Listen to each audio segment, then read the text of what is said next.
when I was just a little girl. 오늘 쇼피 포장을 하다가 우리 필리핀 형님 때문에 한참을 고민했습니다. 고객 요청 메시지란에 다음과 같이 써 있었기 때문입니다. Please make it looks like a gift. 포장을 선물처럼 보이게 해달라니 이게 무슨 피콜로 더듬이 빠는 소리입니까? 어떻게 해야 선물처럼 보일까요? 리본이라도 좀 묶어서 보낼까요? 생일인지 졸업 선물인지도 모르니 그냥 인터넷에 있는 그림을 출력해서 박스에 같이 담아 보냈습니다.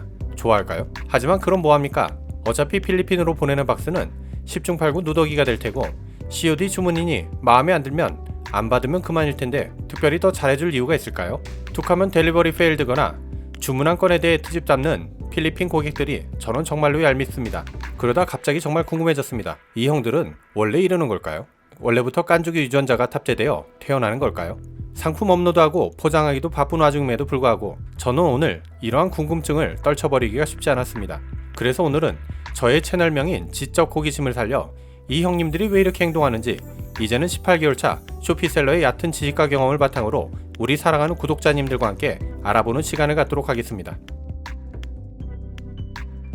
필리핀 사람들은 더운 날씨 때문에 게으르고 끈기가 없으며 그늘 한 뼘만 발견하면 낮잠을 바로 잘 정도로 일하기 싫어하며 거짓말을 밥 먹듯 하는 믿기 힘든 사람들이라고들 합니다.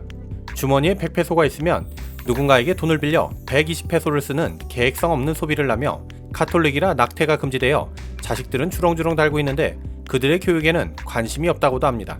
저는 사람의 성향은 타고난 유전자가 아닌 외부 환경에 의해 결정된다고 생각합니다. 그래서 우리 형님들은 왜 이렇게 행동하는지에 대해 논문, 보고서, 뉴스, 그리고 개인적인 경험을 바탕으로 알아보고자 하였습니다. 우선 필리핀 형님들을 설명하기 위해서는 토지개혁을 언급하지 않을 수가 없습니다. 토지개혁하면 지주와 소작농이 가장 먼저 떠오르는데요. 지주는 소작농에게 토지를 임대하고 그 대가로 수확물의 일정 부분을 임대료로 징수하는 것을 바로 소작제라고 합니다. 이러한 소작제는 항상 지주가 과도한 소작료를 책정하여 소작농에게 착취하는 게 역사의 일반적인 레파토리입니다. 우리나라 구한말에도 지주들이 소작농에게 수확물의 80% 이상을 소작료로 요구하기도 하였습니다. 이러한 토지개혁은 개인에게 과도하게 편중된 토지를 재분배하여 전 근대적인 불평등을 해소하겠다는 목적도 있습니다만 토지의 몰빵된 자본을 산업 생산 자본으로 전환하도록 함으로써 기존 봉건제에서 자본주의로의 체제 전환을 목적으로 시행하기도 합니다. 우리도 해방 이후에 북한은 무상물수, 무상분배의 토지개혁을 했으며 남한은 미국 원조 자금을 바탕으로 유상물수, 유상분배를 시행했습니다.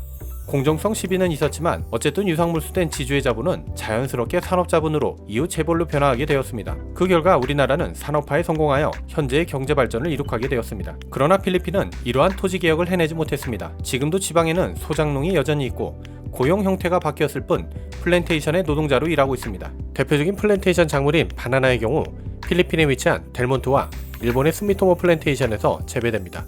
고등학교에서 배운 것처럼 플랜테이션은 생산성을 높이기 위하여 단일 작물을 대규모로 경작하는데요. 종 다양성이 떨어지는 단일 경작은 병충해로 한 방에 갈 위험이 크기 때문에 농약 살포량이 커질 수밖에 없습니다. 이러한 농약은 플랜테이션 노동 환경을 더욱 열악하게 만드는 원인이 되고 있습니다. 그럼 왜 필리핀은 토지개혁에 실패하여 소작지와 플랜테이션이 여전히 유지되고 있는 걸까요? 이를 알려면 필리핀의 역사를 잠깐 들여다봐야 합니다. 필리핀의 역사는 식민지의 역사라고 말해도 과언이 아닐 겁니다. 스페인이 지배하던 필리핀을 이후에 미국이 바로 바톤 터치를 했으며 미국 식민지 도중에는 난데없이 일본이 필리핀을 침공하기도 했었습니다.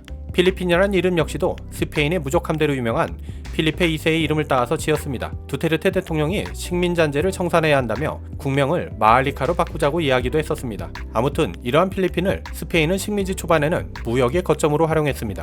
중국의 비단을 남미의 은과 교환하는 중개무역의 방식으로 이를 갈레오 무역이라고 불렀습니다. 이후 스페인이 힘이 빠지는 시기가 되어 남미에 대한 영향력이 악화되자 자연스럽게 중개무역은 사라지게 되며 스페인은 필리핀을 플랜테이션 농업기지로 활용하였습니다. 스페인의 식민지 관료들은 관리의 효율을 위하여 식민지의 토지세를 지주가 징수하여 납부하도록 하였는데요.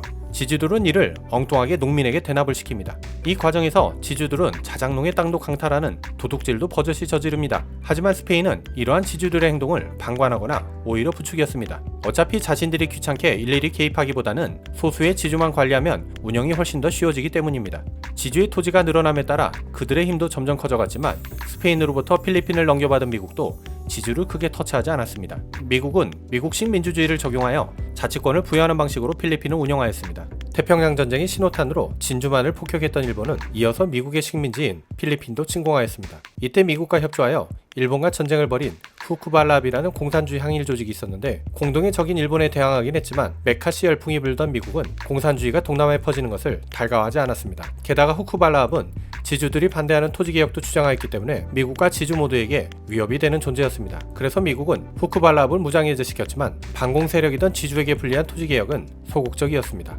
필리핀은 미국으로부터 독립한 이후에도 매 정권이 바뀔 때마다 토지개혁을 시도했지만 지주의 반대로 인해 결국 흐지부지 되어버립니다. 대주주 가문이 대부분의 토지를 보유하고 정치 경제 권력을 장악하고 있는데 토지개혁이 당연히 될 리가 있겠습니까? 현재까지도 아로요, 코앙코, 아키노, 아얄라 등 대주주 가문이 여전히 대다수의 토지를 보유하고 권력을 움켜쥐고 있습니다. 토지개혁이 실패하니 당연히 국가의 자본이 생산제조업으로 흘러갈 수가 없습니다. 필리핀 대주주 재벌 가문들이 운영하는 회사들은 상당수가 서비스업, 부동산, 소비재의 수익과 유통 등 제조업에 비해 돈 벌기 쉬운 서비스업에 기반하고 있습니다. 게다가 이러한 서비스업 역시도 양질의 일자리라기보다는 기업의 비핵심 부분을 외주와 총주는 BPO, 즉 비즈니스 프로세스 아웃소싱이 상당수인데요. BPO 산업의 대표적인 것이 바로 콜센터 아웃소싱입니다. 미국 회사들은 콜센터만 따로 떼어 인건비가 저렴한 필리핀에 그 역할을 하청주고 있는데요. 사실 필리핀은 콜센터 BPO를 위한 최적의 국가라고 봐도 무방할 정도입니다. 필리핀은 미국 식민지 영향으로 영어가 가능한 데다 미국 문화에 친숙하기 때문입니다. 2021년 필리핀의 BPO 산업 규모는 1000개 회사가 130만 명을 고용하고 있으며 전 세계 BPO 시장에서 약 12%의 비중을 차지하고 있습니다. 이처럼 필리핀은 국가 성장을 탄탄하게 지지할 제조업이 취약하며 외국 자본이 투자된 제조업 역시도 핵심 기술은 없이 패키징 후 다시 수출되거나 기업 비핵심 산업이 하청기지로 활용되는 등 한마디로 값싼 노동력만 빨리는 구조가 되어 있는 상태입니다. 이러한 산업구조는 양질의 일자리를 만들어내기가 정말 쉽지 않습니다. 이로 인해 필리핀의 실업률은 2021년도 기준 8.7%로 상당히 높은 편이며 파트타임 등 불안전 고용 상태의 노동자 비중이 무려 17%에 달하고 있습니다. 이러한 일자리 부족에서 오는 실업률을 필리핀은 OFW, 즉 오버시즈 필리피노 워커라고 불리는 인력 수출로 해소하고 있습니다. 이들은 주로 사우디, 아랍에미레이트 등 중동 부국에서 근무하고 있는데요. 코로나 이전에 제가 한국에서 만난 필리핀 형님들 상당수가 아랍에미리트에서 일하던 OFW였습니다. 필리핀 인구의 무려 10%가 OFW 해외 노동자들이며 이들의 외화 송금액이 필리핀 GDP의 10% 이상을 차지할 정도로 아주 비중이 높습니다. OFW의 외화 송금은 외환보유고와 페소와의 가치를 지켜 필리핀 경제에 긍정적인 영향을 주기도 하지만 국내 인구보다 높은 OFW의 외화 송금이 물가 상승의 요인으로 작용하고도 있습니다. 못 사는 나라에도 외국 관광객이 있는 관광지는 물가가 비싼 것과 비슷한 이치겠습니다. 마찬가지로 필리핀 내수 시장이 OFW에 맞춰지다 보니 소득 대비 물가가 정말 살인적입니다. 빅맥 주스만 보더라도 한국이 3.75달러인데 필리핀은 2.87달러로 필리핀 내국 노동자의 한 달 급여가 보통 일반 페소 전후임을 감안하면 저축은커녕 딸린 식구를 부양하기도 쉽지 않은 물가 수준입니다.